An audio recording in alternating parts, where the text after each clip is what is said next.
China Global Television Network.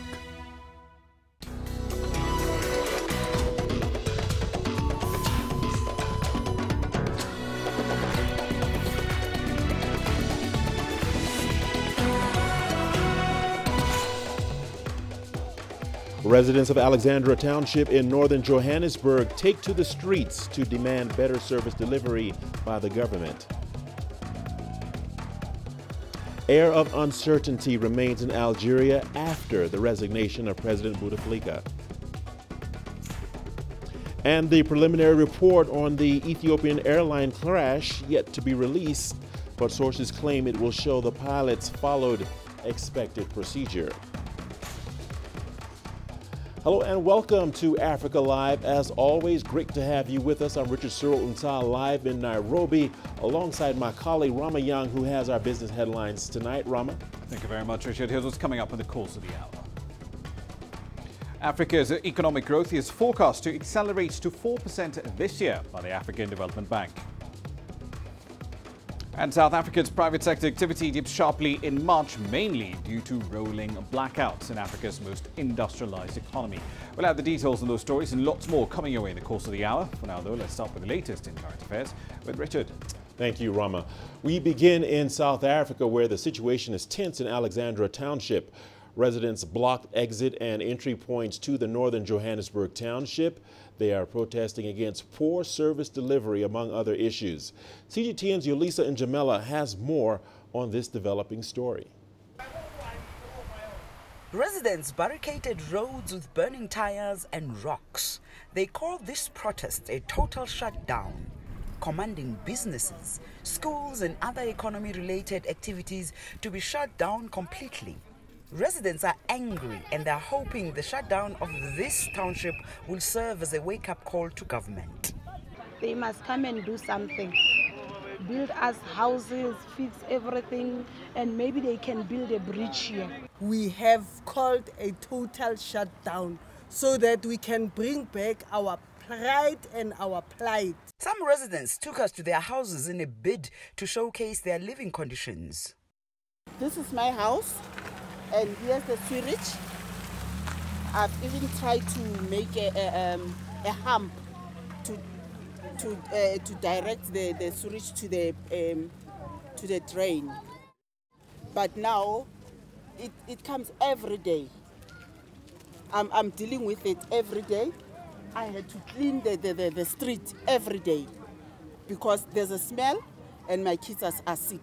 While some residents are concerned that foreign nationals are being prioritized over locals and service delivery. We don't want to seem like we don't want our neighbors from other countries, but this thing will create friction. So government must give us proper services. When the city of Johannesburg officials came to address them and hear their grievances, residents instead demanded a senior official, the city mayor. We're here to listen to you and we're here to receive the memorandum. We care about you. Please do not allow this unrest to be in our communities. I see children being used in these protests. Parents, you need to be more responsible and please take your children home. We will come back. We are not going to turn our backs on you. But residents would have none of it. They instead threatened to take their protests to the city's offices in Sandton. And I believe the executive mayor should come and talk to the people and listen to the people and resolve their problems. Tensions are likely going to simmer longer here. Residents here are adamant that they will continue to protest and shut down this township until their grievances are heard and they are offered answers. Yolisa Jamela for CGTN in Alexandra Township in South Africa. Angela Coppola, thank you for joining us. Angela, tension is rising in some areas of Johannesburg after the xenophobic attacks in Durban. Has calm been restored? And what are the main grievances of the protesters? Richard, it's still very tense in Alex at the moment. Just an hour ago, police fired rubber bullets against protesters who were trying to stop the police from clearing a main road into the township to allow people who are returning from work to get in. Protesters, as you heard earlier, have vowed to stay on the streets on Thursday until their demands are not only met, but the DA Mayor, Herman Mashaba, addresses them. Police, that's the South African Police Services, and the JMPD, which is the municipal police, remain on high alert, expecting more trouble when the sun sets. And as it set, we had that shootout, all those rubber bullets being fired. Of course, there's also a danger that foreigners may be targeted overnight, considering the high tensions in the area. On their grievances, it's all linked to the increase in the number of illegal land invasions that are happening in the township on the eastern side. It seems that Mashaba, that's the mayor, and the police have not been able to stop those illegal land invasions. City Power hasn't acted against people who are connecting illegally to electricity connections. The water suppliers, that's Joburg Water, haven't done anything to stop illegal water connections. And then, of course, the main issue really is that the police aren't effectively policing the Alex area, which means that there's crime. On a less major issue, the township is considered really dirty. It's not being dealt with by Pick It Up, which is the agency that's responsible for that. And then, of course, we have issues like the parks also being invaded. And finally, roads in the area aren't being maintained properly. So it's all around service delivery right now, Richard. All right, grim pictures coming out of Alexandra Township. Angelo, elections in South Africa are just around the corner.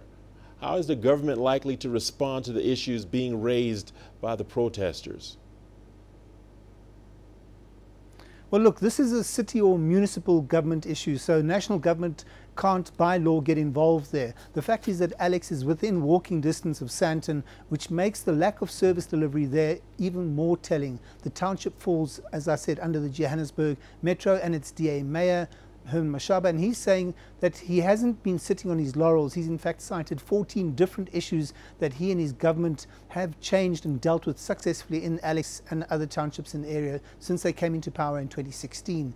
Mashaba says that the ANC is using this lack of service delivery for their own political objectives, and he was quick to point out that the issues raised by the community today have been present since the ANC was in power and actually ran that metro for over nearly a decade and a half. So there seems to be a bit of political play at stake here. And as an aside, analysts are suggesting that service delivery protests increase the closer the country gets to any type of national election. So this is what we're seeing right now, Richard. All right, Angela Coppola, thank you for sharing your analysis and perspective. Well, residents of Alexandra Township, one of the oldest in Johannesburg, are angered by the high levels of unemployment, the sprouting of illegal squatters, and an increase in crime in the area. CGTN's Julie Shire takes a closer look at their grievances. Residents in Alexandra say they've had enough. Many have lived here all their lives, and there's been no progress. Roads leading to the township were barricaded with rocks, debris and burning tires. Alexandra was supposed to have been redeveloped. Up to now, nothing has happened. People are up in arms. Shacks are being erected all over Alexandra. There's no space to walk. Children have got nowhere to play. We blacks, we live in the townships, are suffering. I mean, Alexandra is on fire now. It's not the first time. It won't be the last time. Alexandra residents are angry about service delivery, and that's why they have taken to the streets to protest and call on government to do something about it. They must listen to our voices. Let our government help us there and there, and let them meet us to our services there and there. Our clinic, it got very poor service. And our police station, again, if you call them, they don't come on time. The children in Alexandra wouldn't know what it is like to grow up in the Alex that we had back then in 1990s. Now it's 2019 and nothing has changed. Yet we're still voting, yet they're still encouraging us to do things whereby they don't attend to us and our needs. Just one main highway separates Alexandra from Sandton, the richest suburb on the continent. But the inequalities are plain to see. At least 80% of the youth are unemployed here, and there's a glaring absence of big business. If you look at the disparity between Sandton and Alex, is the extreme. You look at how Sandton is developing as we speak, and Alex is deteriorating, which is some of the things that needs us as the community of Sandton and Alex to bridge that socio-economic gap. There's been many failed plans to rejuvenate the township since the 1980s. Residents say attempts to engage government in recent years have fallen on deaf ears. But as South Africa prepares for a national election, protesters say they won't back down until their demands are met. Julie Shah, CGTN, Johannesburg, South Africa. In North Africa, the caretaker government in Algeria is facing the possibility of having to deal with unrelenting popular demands. This follows the resignation of President Abdelaziz Bouteflika, whose tail end of 20 years in power was marked by weeks of mass protests against his rule. Bouteflika submitted his resignation with immediate effect on Tuesday. This has been the scenario in Algeria's streets since the president announced his resignation.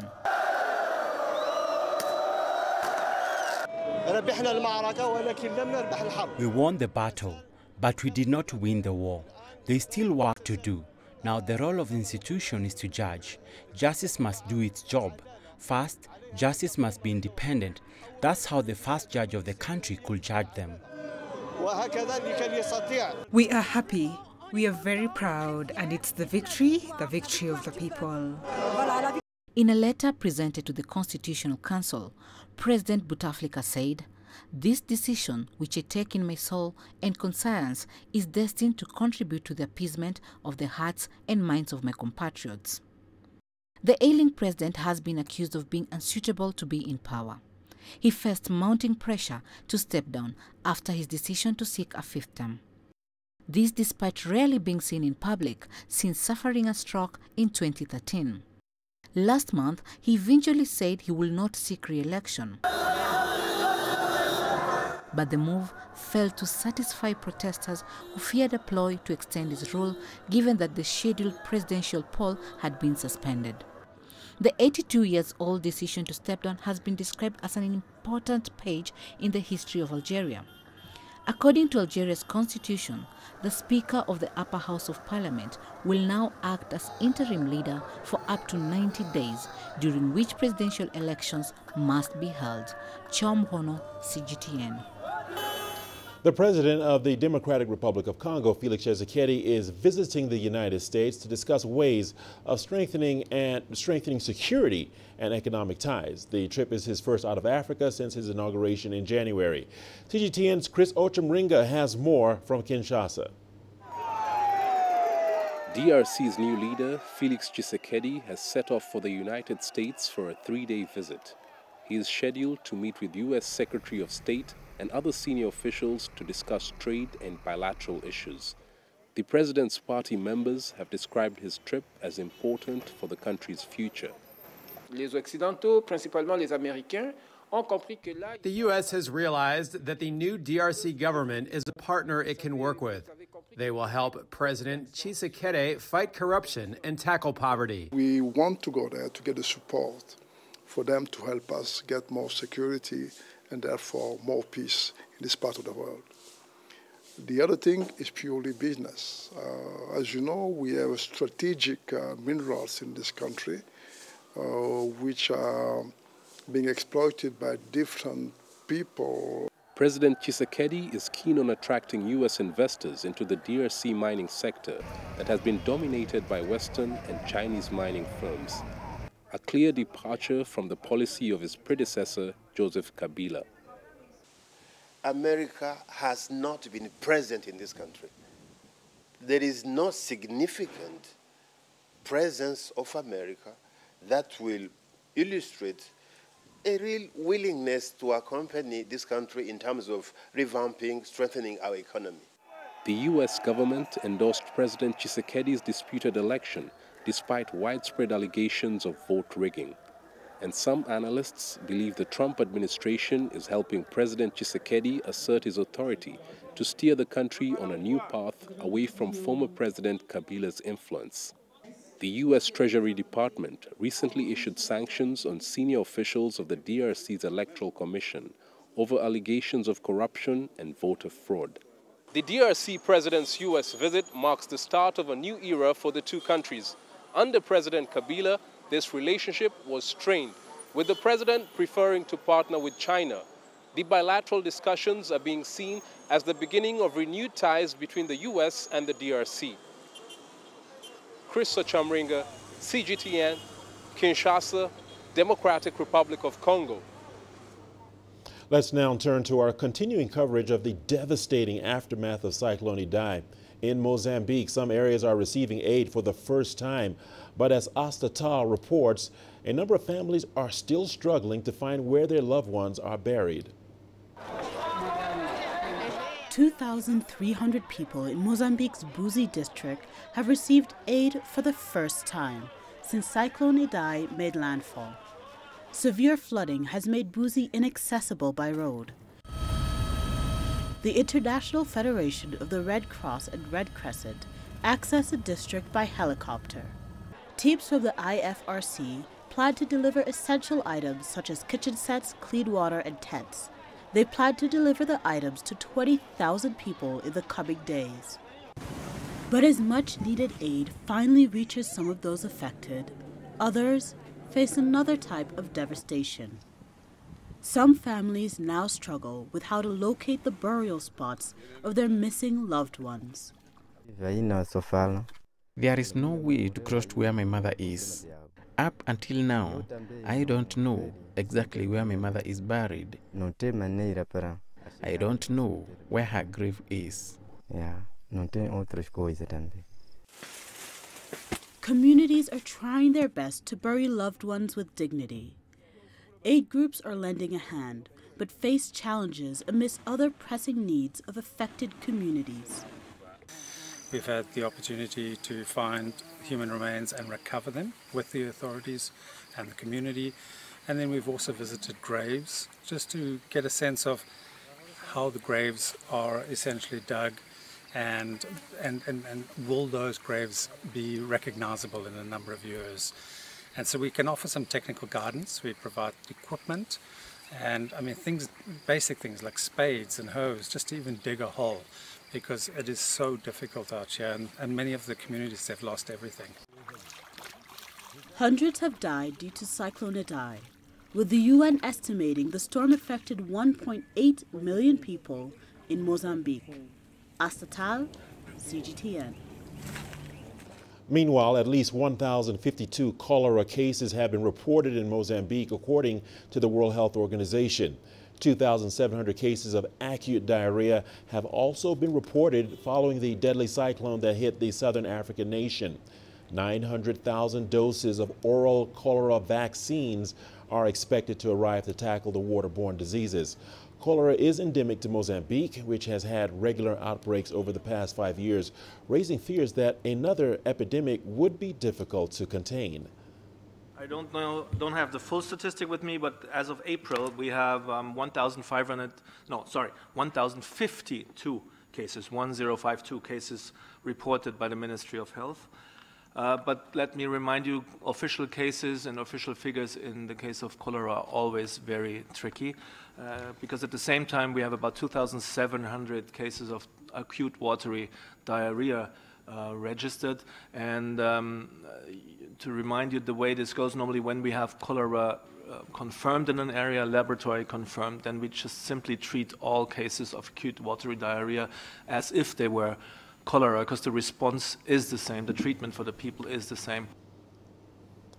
Well, you're watching Africa Live on CGTN. We appreciate you for watching. Here's what's still ahead on the program. The preliminary report on the Ethiopian plane crash yet to be released, but sources claim it will show the pilots followed expected procedure. The push to have a fixed quota for women in Egypt's parliament gains momentum. You don't find the stories of North Africa by sitting on the sidelines. You've got to get out, go there, and you'll find them. In the bazaars of Casablanca, among the crowds in Cairo, who come to visit Cairo, the ancient capital of Egypt. Along the waters of the Nile, along the sands of the Sahara. No one else will take you where we can in North Africa. No one else will show you what it's all about. CGTN, see the difference.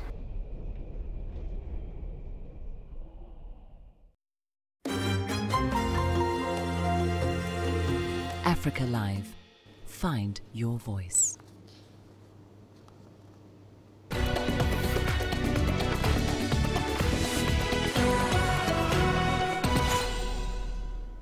Welcome back now to an update on the investigations of the crashed Ethiopian Airlines flight ET-302.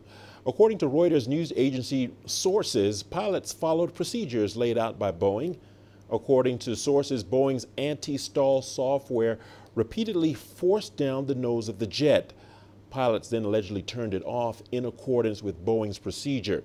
It's unclear whether the crew redeployed the system, which pushes the Boeing 737 MAX downwards to avoid stalling. The official preliminary report into the investigation has not yet been released. Well, CGTN's Gerum Chala had an exclusive interview with Ethiopian Airlines Group CEO Tawalde Gebramariam for insights into the Ethiopian plane crash. Let's take a listen. There is very clear similarity with the Lion Air accident because number one, it's the same airplane model, brand new airplane. In our case, less than 5 months in service. I think it's similar with the Lion Air airplane also. This similar airplane had an accident, 2 fatal accidents in a span of 5 months. So this by itself tells you a lot about the airplane. On the other hand, the flights, the duration of the flight is also almost similar. Our flight was 6 minutes, very short flight. So although I have not seen the preliminary report, which I told you will be released very soon, perhaps in this week, but I've seen some media reports, which is not correct, by the way, but for all I know, our pilots have really worked very hard to save the situation, but it was beyond their control. Mr. Tawalde, you have grounded 4 out of 5 of the 737 MAX 8 planes. One of them has crashed, unfortunately. And then, as we know, more than 300 of them are grounded across the world. In your case, the grounding of the 4 planes, the new MAX 8 planes, what is the financial consequences that we're talking about here? Groom, if we are talking about financial consequences, it's huge because this tragic accident is unique in many ways. You know, there are multiple judiciary processes going on. In Chicago, in the US, criminal investigation and so on. So it is going to be huge financial implication. But I think we should not focus on financial implication, but we should focus on human safety, flight safety. So I'm very happy that we decided to ground the airplane on the same day. And CGTN's Robert Nagila now revisits the key moments of that Ethiopian Airlines crash. On the 10th of March 2019 at 8:38 a.m., Ethiopian Airlines Flight 302 takes off from Bole International Airport, Addis Ababa, en route to Nairobi. Shortly afterwards, the pilot issues a distress call and is told to return. At 8:44 a.m., contact with the plane is lost. At 10:48 a.m., the office of Ethiopia's Prime Minister, in a Twitter post, gives first word of the crash. 3 hours later, Ethiopia's state broadcaster says all 149 passengers, made up of 35 nationalities and 8 crew members, are dead. On the 11th of March, Ethiopian Airlines says the 2 flight data recorders from Flight 302 have been recovered as airlines around the world begin grounding Boeing 737 MAX 8s. 2 days later, on March 14th, the flight data recorders are flown to France, where the country's Civil Air Safety Investigation Authority begins analyzing them. Back to you. The UN mission in South Sudan has said that possible peace is in the pipeline as Dinkas and Murles in Jonglei State in South Sudan have agreed to end age-old hostilities. Representatives of two feuding foes, the Dinka Boer and the Murle communities in the Jonglei region, were present to sign the Manyabal agreement to establish peace in the region. A UN-coordinated committee stepped in to chair talks between warring Dinka and Murle communities, with some claiming the tensions date back 500 years. But over the last 6 months, the tensions increased with several major attacks, mainly cattle raids and child abductions taking place. Issues of cattle raiding and child abduction have been happening between these communities. If you remember last year, there were cattle raids in Payuel, and then there were attacks in Mar, in Jale, so the communities are aggrieved. That's why the two governments approached civil affairs to try and bring their people together to discuss their issues and come up with resolutions. Some 60 people from both communities were present for the UN-MIS Civil Affairs Division chaired talks to discuss challenges and differences. A reality whose impact, though part of culture, has been felt by both communities. The problem is, it has become a culture or something that is addictive. Child abduction is something that came from our forefathers up to date. It is still being practiced. We, the elders of both sides, were the ones advising our youth to carry out the child abductions and cattle raids. But now, all of us have come together as one family and agreed that we will create peace awareness. And with the leaders taking responsibility for the deaths and destruction, unity is the only assurance for a shared peaceful future. The situation is getting worse, and our lives are becoming more difficult. So we have realized we need peace. There has to be peace, so that way they can come and help people in their areas.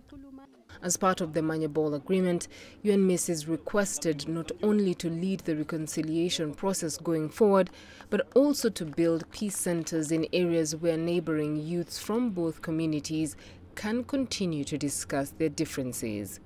Beryl Oro, CGTN.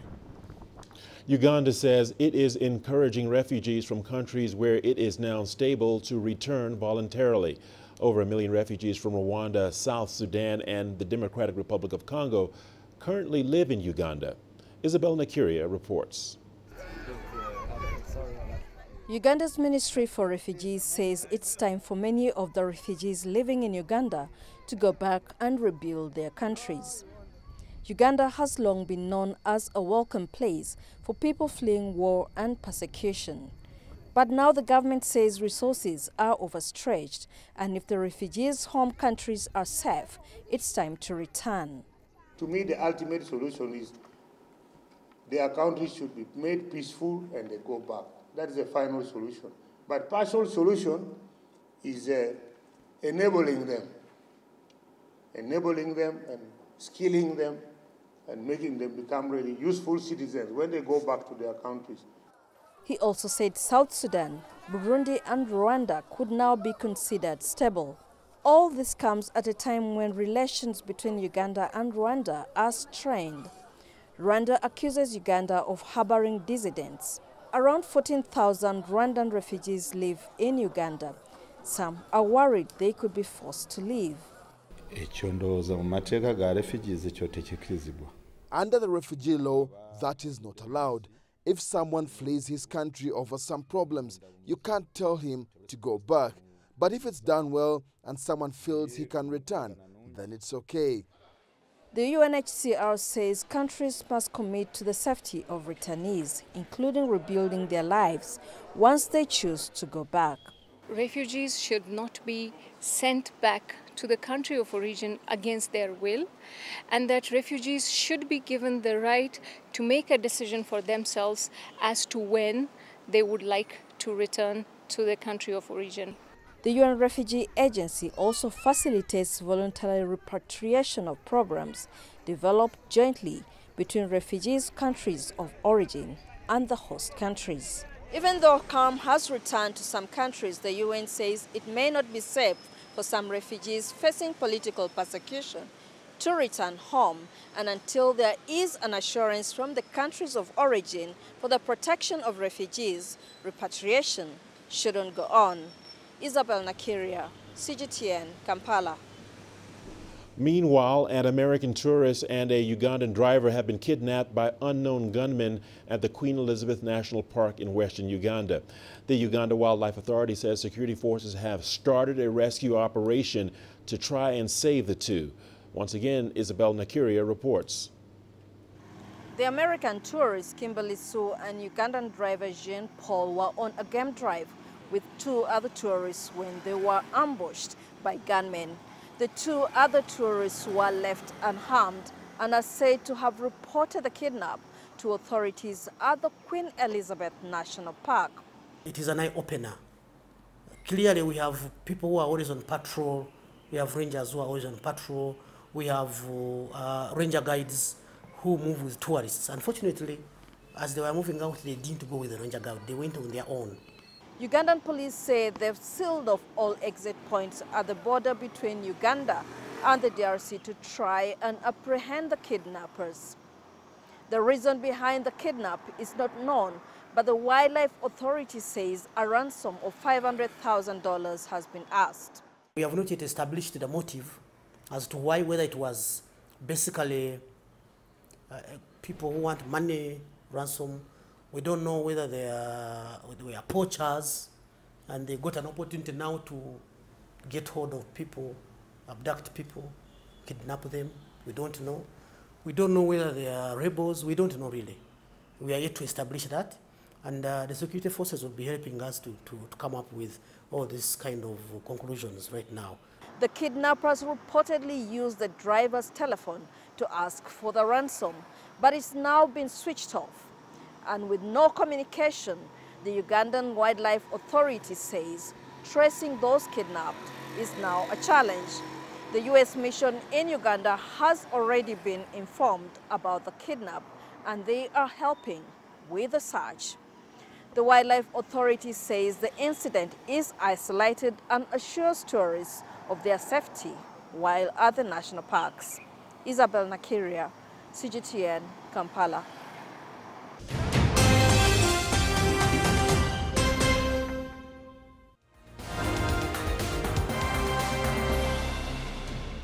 Let's take a recap of stories making headlines this hour in South Africa. The situation is tense in Alexandra Township. Residents blocked exit and entry points to the northern Johannesburg Township. They are protesting against poor service delivery. It's one of the oldest settlements in Johannesburg and is characterized by high levels of unemployment and crime. The caretaker government in Algeria is facing the possibility of having to deal with unrelenting popular demands. This follows the resignation of President Abdelaziz Bouteflika, whose tail end of 20 years in power was marked by weeks of mass protests against his rule.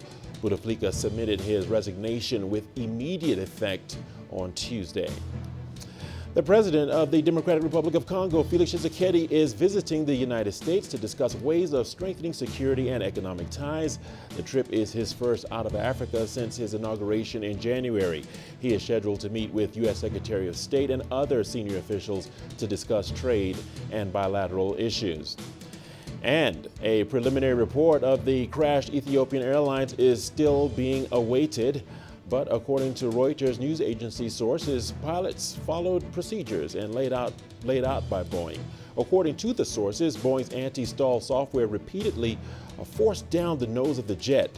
Pilots then allegedly turned it off in accordance with Boeing's procedures. And that is a wrap of stories making headlines this hour.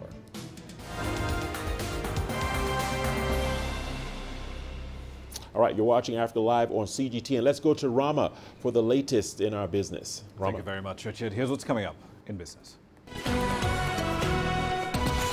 Africa's economic growth is forecast to accelerate to 4% this year.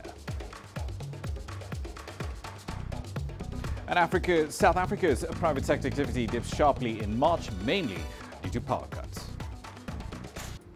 Africa is the nexus of enterprise, and global business will tell you why it matters. From the mega investment projects to to multi-billion-dollar mergers and acquisitions. Africa today collects, just in terms of revenues from taxes alone, $545 billion a year. If you take 10% of that and you devote it to the energy sector, problem solved. All this on Global Business, weekdays at this time on CGTN.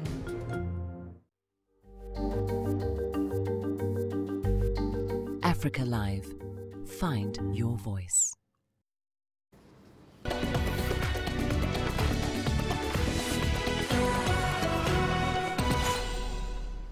Welcome back. Let's start with a macro perspective. Africa's GDP growth is expected to accelerate to 4% this year and 4.1% in 2020. That's up from about 3.5% last year. That's according to the African Development Bank's 2019 economic outlook. Now, the forecasted rise makes Africa the fastest growing region in the world, but only after Asia. However, according to the report, two of Africa's biggest economies among the slowest growing powerhouses on the continent. That, of course, is Nigeria and South Africa. They're expected to grow by 2.3% and 1.7% respectively this year. Even by their standards, that's pretty low. While the powerhouses are struggling to gain momentum, Africa's economic growth once again will be driven by East Africa, which is the fastest growing region for the 5th year in a row. Now, speaking of Nigeria, the International Monetary Fund says the country's economy is growing at a pretty slow rate. That slow growth is affecting the rate of poverty reduction and joblessness as well. The fund is recommending that the government should now boost tax revenue collection and scrap its system of multiple exchange rates all over the place. Nigeria's economy is recovering from the 2014 crash in crude oil prices. As I mentioned earlier, the IMF forecasts that growth will accelerate to about 2.3% this year, up from 1.9% in 2018. It would still leave it, though, as one of Africa's least buoyant economies, and it will be well below the rate of population growth, which is about 3% a year. Part of the problem is the government's really low tax base, which hinders its ability to boost demand through spending. On to the other end of the continent, activity in South Africa's private sector contracted in the month of March, with companies citing increased frequencies in electricity blackouts as a key drag on business activity. The headline Purchasing Managers Index, so the PMI, slipped to 48.8 in March. It's firmly in contraction territory from February's reading of 50.2. Now, that decline below the 50 level reflects business conditions in the country's private sector that have deteriorated moderately at the end of the first quarter. Business confidence also hit a 6-month low, even though companies are still hoping for output growth. Last month, South Africa suffered its worst series of power cuts due to plant-related problems at the country's state-run utility, Eskom. Now, onto a country you don't cover that often, Sierra Leone. An investigation over there shows that around $1 billion in state expenses simply cannot be accounted for. Now, the funds were used somewhere between 2015 and 2018. President Julius Maada Bio commissioned this audit into public expenditure after he got into office last year. The funds are allegedly missing due to a combination of graft and mismanagement under the previous administration. In addition to chronic corruption, Sierra Leone's economy is also plagued by double-digit inflation, well over 15%, and of course the legacy of a civil war and an Ebola outbreak not too long ago. According to the International Monetary Fund, inflation was at 17.5% year-on-year in December, and consumer price growth probably will not decelerate to single digits before 2022. Over in North Africa, the Egyptian President Abdel Fattah el-Sisi has issued a decree to raise the minimum wage and pensions for Egyptians by about 80%. And this, remember, comes amid an aggressive economic reform program that has led to the scrapping of energy subsidies and the devaluation of the Egyptian pound.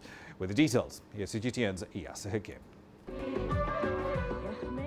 The increase in minimum wage was announced during the celebrations of Women's Day in Egypt. For all the employees, the minimum wage will increase from £1,200 to how much? How much do you think? We will not keep you guessing. The minimum wage has increased from £1,200 to £2,000.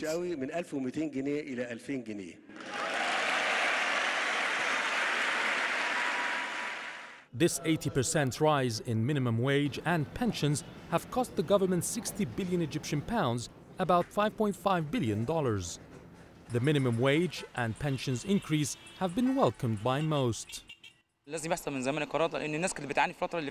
It had to happen a while ago because the people were suffering from inflation and expensive living conditions. So this decision is very good for the people.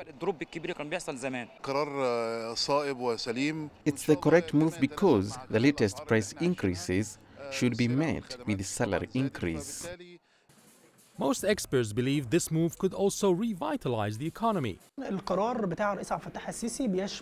salary raise will not only support the low-income earners, but will also increase the purchasing power of Egyptians, and this will benefit the economy and give a boost to different sectors that have seen a slowdown in sales lately. The timing of the minimum wage increase comes at a crucial time as it precedes the constitutional referendum expected in April and the new set of subsidy cuts next June. Yes, Hakim for CGTN, Cairo. And we're still firmly in Egypt, inside a lab tucked away in a research center affiliated with the country's agricultural ministry. And between 9 to 15 food scientists are cooking and testing samples of rice, ostensibly to make sure that they fit Egyptian standards before the country's grain buyers make a purchase. A group of Cairo-based food scientists is busy at work in their lab. Their job is to decide whether foreign grains will suit Egyptian quality standards and palates. The scientists cook and taste samples of rice on offer at state tenders before they are accepted. We are all trained judges who have completed training courses. We evaluate the product based on color, taste, odor, flavor, as well as the general response towards the product. The process began late last year. So far, Indian origin rice has been eliminated and Chinese and Vietnamese offers have been approved. Egypt has spent about $46 million on Chinese rice in 2 tenders since November. A third is ongoing. We get some samples in general. We don't know any specific information about them at all, not their origin. The samples are all coded, completely anonymous. We examine the suitable cooking techniques for every sample and we cook them. We get a certain weight for every sample, cook it and examine it. We conduct our equations and we release the percentage we want. After planting less local rice in 2018 to conserve water, Egypt tapped the international market in November, requesting samples for a cooking test. The scientists' role is to ensure the rice bought by the state is suited to familiar preparation methods and taste. We consider the sensory evaluation or the sensory qualities. For example, any researcher here at the Institute could have a product that they want to place under sensory evaluation. We test to what extent will this product be received by the consumers. Researchers cannot wear perfume or smoke cigarettes while on duty. Sliced apples and water act as palate cleansers. Traders say the testing process is unique to Egypt. With chemical tests, we are evaluating the product itself. We evaluate the level of humidity, dust, protein, carbohydrates. That is when we evaluate its chemical composition. However, traders say costs are driven up when they are forced to keep their offers open indefinitely while the verification exercise takes place. Brian Toussaint, CGTN. The career-focused social media network LinkedIn has launched its first list of China's 25 most sought-after companies. That list is based on billions of actions and decisions being made by more than 610 million professionals on the network. CGTN's Meng Qingcheng now reports. For the first time, LinkedIn reveals the ultimate corporations in China, where professionals dream of working and developing their careers. Out of 25 companies on the list, 15 are based in China, with 8 of the top 10 being local brands. The top 3, e-commerce giants Alibaba, search engine Baidu, and tech startup ByteDance. It actually makes the company realize the value and the role of a workplace. It's not only an office for people to earn a living, but also a place to grow talents. Most of the Chinese companies are more market-driven than mission-driven, but in the long term, to retain a clear vision and mission is very important. The top companies list examines billions of actions by LinkedIn's more than 600 million members to uncover the employers most in demand. As a key finding, Chinese local enterprises have become a magnet for talented employees. And more Chinese brands now realize a healthy corporate culture can provide great potential to secure and retain qualified talent. Another takeaway is that 70% of companies on the list come from the new economy sector, including 13 internet companies. And the sector has become one of the most popular choices for the industry's most talented professionals. As reflected by the findings, Chinese brands going overseas face common challenges such as low brand awareness and a lack of secure access to a niche market. The Chinese enterprise going abroad lack access to the talent globally. For that part, LinkedIn has recently published a global talent trends report that can be a very helpful resources, and also based on our vast network of professionals, will be able to help Chinese enterprise to reach the talents that of their needs. Along with the top companies list, LinkedIn has also released the China Employer Branding White Paper. It is noted that the business decisions must include a talent plan that puts human capital on equal footing with financial capital. Meng Qingsheng, CGTN. Right, then I'll leave it there for the time being. I'll be back at the top of the hour, though. We'll be looking at Nigeria. Authorities there want to try tax amnesty yet again to tax defaulters and apparently a permanent waiver of criminal prosecution for tax evasion. But will this time work? We'll find out live from Lagos when we come back. For now, though, back to Richard. Thank you so much, Rahmah. You are watching Africa Live on CGTN, and we've got a lot more news coming your way after the break, including the push to have a fixed quota for women in Egypt's parliament gains momentum. Africa, where champions are made, records are broken, legends are born. We're there for every goal, for every knockout, for every step of the way. Match Point, only on CGTN.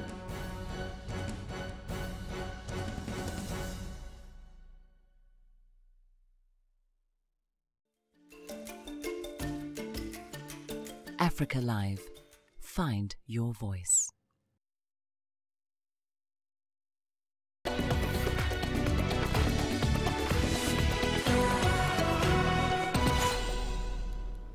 Welcome back. Egypt's parliament is finalizing consultations with citizens for an upcoming constitutional amendment. The final draft is expected to be ready by mid-April. On the agenda is determining a quota for women's seats in parliament. Here is CGTN's Adel El-Maroki with more.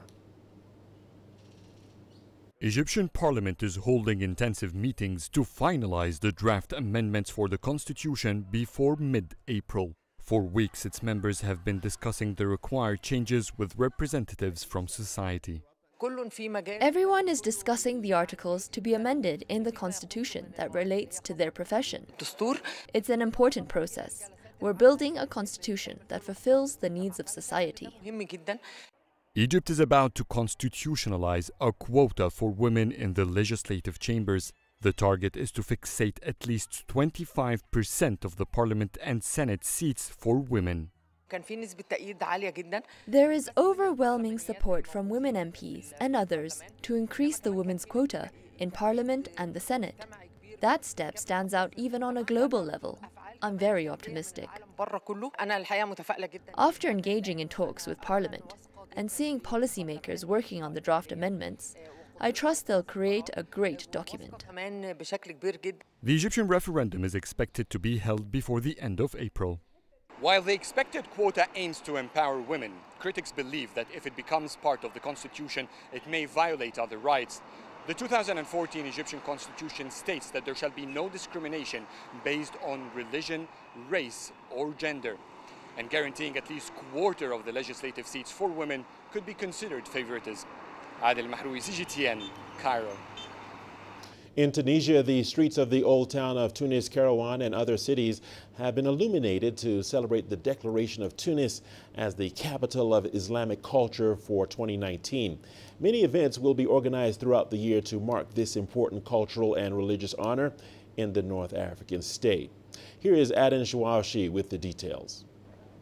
The rich Arab Islamic heritage of the city of Tunis, as well as that of Mahdiya and Kairouan, stronghold of the reign of the first Arab leaders at the dawn of Islam, will be at the heart of the event, Tunis, Capital of Islamic Culture 2019. Tunisia is a lighthouse for moderate and tolerant Islam. It is an Islam of creation, art and beauty. Tunis, the capital of Islamic culture, will host hundreds of cultural events in all regions across the country. The event, Tunis, Capital of Islamic Culture, has revived cultural life and tourism in the old city of Tunis and many other regions across the country. Tens of thousands of foreign tourists are visiting centenary mosques, museums and art galleries to discover Tunisia's rich history and civilization. Tunisian citizens believe the event will be an opportunity to show Tunisia's distinguished position on the Arab, Islamic and international levels and enhance its architectural, literary and intellectual features. Tunis is among 4 Islamic capitals of culture in 2019. It's listed, along with Al-Quds Sharif, in the Arab region's list of cities. Any street, house, mosque or shop in Tunis has a story. It's the birthplace of many thinkers and prominent Islamic scholars. The Bardo Museum has the largest collection of mosaics in the world. It is the favorite destination for tourists during the event, Tunis, Capital of Islamic Culture. I just visit the Louvre and Vatican Museum and so many museums in the world, but it's a Roman mosaic is the best in Bardo. It's a really best, amazing. So I think many people just visit Bardo, everybody will be very happy. Tunis, Capital of Islamic Culture for 2019 is an event organized by the Islamic Educational, Scientific and Cultural Organization, ISESCO, in partnership with the Tunisian Ministry of Cultural Affairs. Adnan Shawashi, CGTN, Tunis. Well, we've got your sports news coming up right after the break. Here's a sneak peek at the headlines. More success beckons for Ugandan athletes after world cross-country breakthrough.